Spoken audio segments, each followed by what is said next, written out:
నమస్తే. Welcome to our channel. గణతంత్ర దినోత్సవం సందర్భంగా దేశమంతటా కూడా గణతంత్ర దినోత్సవ వేడుకలన్నీ కూడా వైభవంగా జరుగుతున్నాయి. మరి ఈ నేపథ్యంలోనే జగన్మోహన్ రెడ్డి ఓన్లీ ట్వీట్ వేసి ఎక్కడా కూడా రిపబ్లిక్ డే సెలబ్రేషన్స్ లో పార్టిసిపేట్ చేయకపోవడం, కనీసం ఆయన ఉంటున్నటువంటి ప్లేస్ లో కూడా జాతీయ జెండాను ఎగరవేయరా అంటూ కొందరు అడుగుతున్నారు. అసలు ఈ పరిణామాన్ని ఏ విధంగా చూడాలి? తెలుసుకునే ప్రయత్నం చేద్దాం. దీనిపైన విశ్లేషించడానికి మనతో పాటుగా ఉన్నారు కామన్ మ్యాన్ కిరణ్ గారు. నమస్తే అండి కిరణ్ గారు. నమస్తే. కిరణ్ గారు, ముందుగా గణతంత్ర దినోత్సవం సందర్భంగా అందరూ గూడా వేడుకలన్నిటిని కూడా కోలాహలంగా జరుపుకుంటున్నారు. కానీ ఆంధ్రప్రదేశ్ మాజీ ముఖ్యమంత్రి జగన్మోహన్ రెడ్డి మాత్రం ఒక ట్వీట్ ఏసి అసలు ఆయన ఉంటున్నటువంటి ప్లేస్ లో గూడా అంటే బెంగుళూరు ప్యాలెస్ లో గూడా అట్‌లీస్ట్ ఫ్లాగ్ హోస్టింగ్ చేయలేదు అంటూ అందరూ చెప్తున్నారు. మరి దీన్ని ఏ విధంగా జూడాలంటారు? ఇప్పుడు ఎక్కడ ఉన్నాడో కూడా ఎవరు తెలీదు. ఒకేళ తాడేపల్లిలో ఉన్నాడా? లేదంటే బెంగుళూరులో ఉన్నాడా?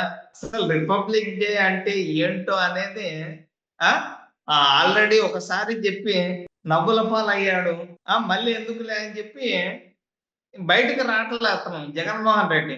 ఇప్పుడు అసెంబ్లీ స్పీకర్ గారు అయ్యన్న పాత్రులు గారు కావచ్చు, అలాగే చంద్రబాబు గారు కావచ్చు, డిప్యూటీ పవన్ కళ్యాణ్ గారు కావచ్చు, ఈ రోజు అంతా కూడా పాల్గొంటుంటే ఇక జగన్మోహన్ రెడ్డి ఏమీ మాట్లాడకుండా అసెంబ్లీకి రమ్మంటే అసెంబ్లీకి రాకుండా కనీసం ఇలాంటి కార్యక్రమాల్లో కూడా పాల్గొనకుండా ఇక నేను మళ్ళీ అధికారంలోకి వస్తాను అని చెప్తుంటే ప్రజలైతే నమ్మే పరిస్థితుల్లో లేదమ్మా.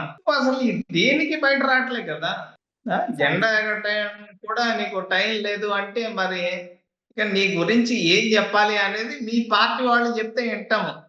ఆ చెప్పారు కదా లడ్డూలో అసలు ఏం కలవలేదు అని చెప్పి, మరి దీని గురించి ఈ రోజు బయటకొచ్చి ఎందుకు జెండా ఎగరేయలేదు అనేది వాళ్ళ పార్టీలో పేరు నాని మాట్లాడాలమ్మా. పేరు నాని గాని, జోగి రమేష్ గాని, ఆ ఆ రోజా గాని వాళ్ళు చెప్పాలా. వైఎస్ఆర్‌సీపీ కేంద్ర కార్యాలయంలో బొత్స సత్యనారాయణ గారు రిపబ్లిక్ డే సెలబ్రేషన్స్ లో పాల్గొన్నారు. అంటే దేనికి సంకేతాలు ఇవి? అంటే పార్టీని మొత్తం బొత్స గారే హ్యాండిల్ చేయబోతున్నారు అని అనుకోవచ్చు అంటారా? ఏమంటారు? అంటే 29లో సీఎంకి కూడా ఏమన్నా ట్రై చేస్తున్నాడా అని నాకైతే అనిపిస్తుంది. జగన్మోహన్ రెడ్డిని పక్కనెట్టి ఇంక నువ్వు ఎట్లాగో జెండా ఎగరేయడం గాని, జనవరి 26వ తారీఖు గాని, ఆగస్టు 15కి గాని నువ్వు అసలు ఎప్పుడు ఎక్కడికి ప్రజల మధ్యలోకి రావు. జెండా ఎగరేయడానికి రావు. ఆ! ఇంక అన్నీ మేము చేసే కాడికి బొత్స సత్యనారాయణ 29లో సీఎంకి ట్రై చేస్తున్నాడు వైఎస్ఆర్ కాంగ్రెస్ పార్టీ తరఫు నుంచి. ఎంతమంది సీనియర్ లీడర్స్ చాలా మంది ఉన్నారు కదా! సజ్జల రామకృష్ణారెడ్డి కానివ్వండి, పార్టీ బాధ్యతలు సజ్జల రామకృష్ణారెడ్డికి అప్పజెప్పారు. లేదు అంటే 26వ తారీఖున జెండా ఎగరేసే కాబట్టి నాకే సీఎం సీట్ ఇయ్యాలని బొత్స సత్యనారాయణ అడుగుతున్నాడు అని చెప్పి మేమైతే అనుకుంటున్నాం. అంటే మరి లాస్ట్ టైమ్ ఇండిపెండెన్స్ డేకి సజ్జల రామకృష్ణారెడ్డి గారు చూసారు కదా! హుహు. ఇంక వీళ్ళిద్దరిలో టాస్ ఎయ్యాలమ్మా.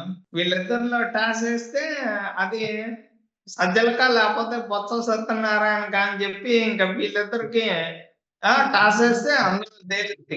ఎందుకమ్మా వీళ్ళ పార్టీ గురించి గాని, వీళ్ళ ఎమ్మెల్యేల గురించి గాని ఇంత తెలిసిన తర్వాత ఎవరు వీళ్ళని నమ్మే పరిస్థితిలో లేరు. జెండా ఎగరేయటానికి కూడా ఇంకా బయటకు రాలేదు అంటే 5 ఏళ్ళు సీఎంగా చేసిన వ్యక్తి ఇంక నువ్వు ఎప్పుడు బయటకొస్తావు?